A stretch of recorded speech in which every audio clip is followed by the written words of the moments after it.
मुंबई उच्च न्यायालयाच्या न्यायाधीशपदी सिंधुदुर्ग जिल्ह्यातील 2 भूमिपुत्रांची निवड झाल्याबद्दल सिंधुदुर्ग जिल्हा वकील संघटनेच्या वतीने कुडाळ येथील शांतादुर्गा हॉल पावशी येथे भव्य सत्कार सोहळा संपन्न झाला। या सन्मान सोहळ्यासाठी मुंबई उच्च न्यायालयाच्या कोल्हापूर खंडपीठाचे प्रशासकीय न्यायाधीश मकरंद कर्णिक हे विशेषत्वाने उपस्थित होते। तसेच सिंधुदुर्ग जिल्ह्याचे सत्र न्यायाधीश देशपांडे हे देखील उपस्थित होते। आज काय झालंय, लीगल डेटाबेस एवढा वाढलाय ना, एक आपण असं उदाहरण घेऊ, एखाद्या वकिलाची 30 वर्ष प्रॅक्टिस झाली, 30 वर्ष, आणि एखाद्या वकिलाची 3 वर्ष झाली, म्हणजे 10 वर्षाचा फरक आहे। आणि मग ते 30 वर्ष प्रॅक्टिस झालेल्या वकिलांनी एक लेक्चर दिलं जजला, असं येतं। पण जर का त्या 3 वर्ष प्रॅक्टिस वाल्याकडे जास्त क्वालिटीचे चांगले रेशो असतील, जास्त क्वालिटीचे जजमेंट असतील आणि जास्त ऍप्लिकेबल, तर मग काय होईल? म्हणजे हा जो जर्नी आहे ना, जर्नी आता जसं ते आईन्स्टाईन सारखं झालं, आता टाइम ट्रॅव्हल, जो नॉलेज मिळवेल त्याने तेवढा प्रवास पुढे केला असं समजायचं। आणि आता सॉफ्टवेअर आलेले आहेत, लीगल सॉफ्टवेअर, आणि आपल्या हायकोर्टाची सुद्धा एक वेबसाईट आहे, त्याच्यामध्ये बीडीएआर म्हणून बीडीएआर, त्याच्यामध्ये मागच्या वर्ष मी पूर्ण तिथंच होतो त्याच्यावर कामाला, आम्ही जजमेंटच्या हेडनोट काढायचो, तर ते सुद्धा तुम्ही घ्यायला पाहिजे, फ्री ऑफ कॉस्ट आहे। आणि बाकी बारला पण मी सजेशन दिलेले आहेत, बारनी वर्गणी काढून, आम्ही नाशिकला तसंच करायचो, वर्गणी काढून सॉफ्टवेअर घ्यायचो आणि सगळे वकील वापरत होते, ते एक चांगलं आहे।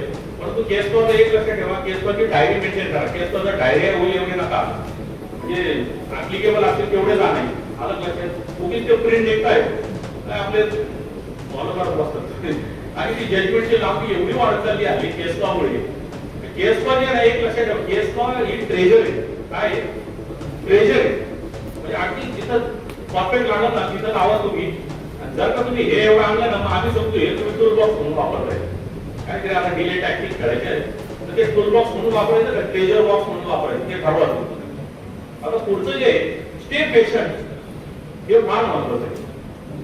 वकील कसा पाहिजे, स्थितप्रज्ञ पाहिजे। रामाला आदल्या दिवशी दशरथाने सांगितलं तुला अयोध्येचं राज्य देतो, तिथे रामाच्या चेहऱ्यावरची माशी आली, दुसऱ्या दिवशी 24 तासात बोलवलं तुला 14 वर्ष नाशिकला जायचं, म्हणजे आमच्याकडे यायचं, कळलं?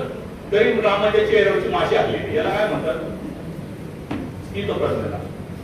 दोन परिस्थिती बघा ना, एका ठिकाणी राज्य मिळतोय आणि दुसऱ्या ठिकाणी वनवासात जायचं 14 वर्ष, दोन्ही परिस्थिती चेहरा हल्ला नाही, तशीच स्थितप्रज्ञता वकिलामध्ये आली पाहिजे। तुम्ही मॅटर जिंकले आनंद करू नका, हरले तर दुःख व्यक्त करू नका। जसा एखादा बायपास सर्जरी करतो ना डॉक्टर, ती झाली की तो निघून जातो घरी, नॉर्मल लाईफ जगतोय, तर तो असं उड्या मारत असतो, बायपास झाली असं बघितलं ना तुम्ही? तर अगदी नॉर्मल आता इम्पर्सनली मॅटर हँडल करायचे। तुम्ही जर पर्सनली शिरले ना मॅटर मध्ये, ईर्ष्या तयार होते, ईर्ष्याने तयार होते। त्याच्यानंतर कन्सिस्टन्सी पाहिजे, कन्सिस्टन्सी। काही वकील काय करतात, 2-4 वर्ष प्रॅक्टिस करताना अचानक एखादं फार्म हाऊस काढतात, काजू बदाम आंबे, परत 3-4 वर्ष झाली की पडत निघेल। हे असं करू नका, वकिलीशी व्याविचार कधी करू नये, कायम त्याच्याशी एकनिष्ठ राहायला पाहिजे तुमची वकिली।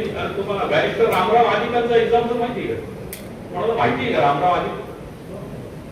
7 वर्ष राहिले मुंबईला, मॅटरच नाही, आणि ते सासऱ्यांचे भेट राहिले, हे आमच्या सरांनी सांगितले। तर कुठल्याही वकिलीमध्ये काही आपल्याला त्रास होत नाही।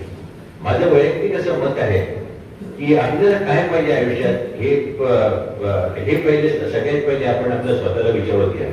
मी स्वतः विचार करतो, मला 7 तास छान झोप लागली पाहिजे रात्री। यासाठी सगळ्यात सोपा मार्ग, जे काय फार प्रयत्न करायला लागत नाही, ती म्हणजे ऑनेस्टी।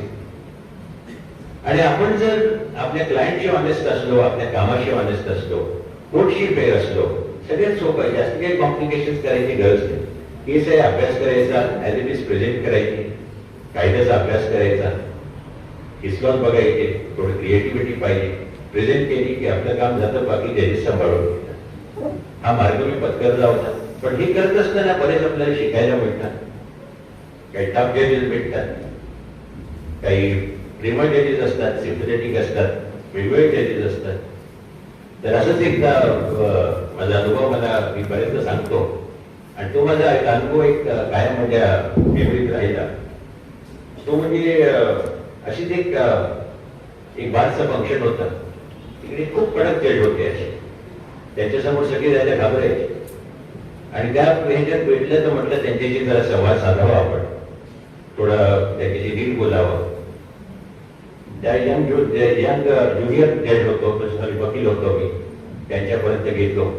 साहेब आपल्या काही जेवायला पाहिजे का, साहेब आपल्या काही पाहिजे का, ते खूप प्रेमात बोलत होते. मला वाटतं आता दुसऱ्या दिवशी फार चांगले वागवते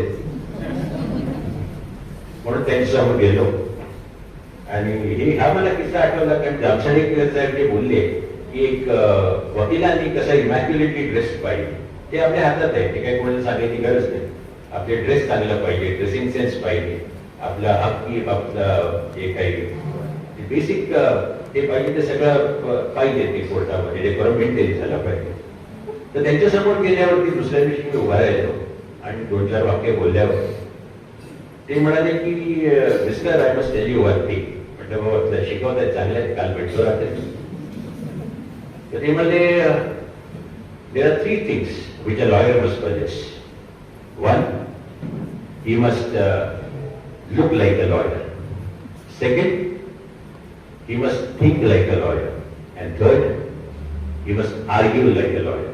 And young man, I must tell you, you have neither. फार वाईट वाटलं मला, एकदम डिप्रेस झालो की आता प्रॅक्टिस सोडून द्यावी आपण. आता काय अर्थ नाही याच्या पुढे, इतकं सगळं पोट कसाकस भरलेलं, त्यांच्यासमोर माझा हा अपमान. माझ्या सिनियरकडे गेलो आणि म्हटलं सर असं असं झालेलं आहे. सिनियर म्हणजे खूप कडक होते, PM प्रधान माझे सिनियर होते. आणि मी आज जे काही आहे मी म्हणेन की त्यांच्यामुळे आहे, कारण मी नाशिकहून आलो होतो. आणि नाशिकहून म्हणजे डिसिप्लिन नावाची माझ्याकडे तर काही ही नव्हती, अजूनही थोडंसं वेळेचं आणि माझं काही फार जमत नाही, प्रयत्न करत असतो. तर त्यांनी सांगितलं मग त्या जजची चूक काय केली म्हणून. त्या जजची चूक नाही, त्याच्यात चूक तुझी आहे. तू जर व्यवस्थित तयार होऊन गेला नाही, मी तुला एवढ्यांदा सांगतो, तुझा पोट नीट कर, तुझी वेशभूषा चांगली कर, तुझं थोडा इंग्लिश अजून सुधाराव, थोडी तयारी जास्ती कर. हे जेव्हा मी सांगतो तेव्हा तू काय ऐकत नाहीस. किती दिवस मी तुला सांगतोय, तर याच्या पुढे तू व्यवस्थित तयारी करून जा, चांगली वेशभूषा ठेव तुम्ही, एवढंच सांगण्याचा प्रयत्न करतायत ते, बाकी काय सांगितलं त्यांनी. तर हे फॉलो केल्यावरती मी तुम्हाला सांगतो 1 किंवा 2 वर्षांनी एक जज मला बऱ्याच केसमध्ये त्यांनी अमायकस म्हणून अपॉइंट केले. आणि हा जो फरक पडतो आपल्या वकिलीमध्ये, हाच प्रोग्रेस असतो. आज मी पण बऱ्याच ज्युनियर्स माझ्यासमोर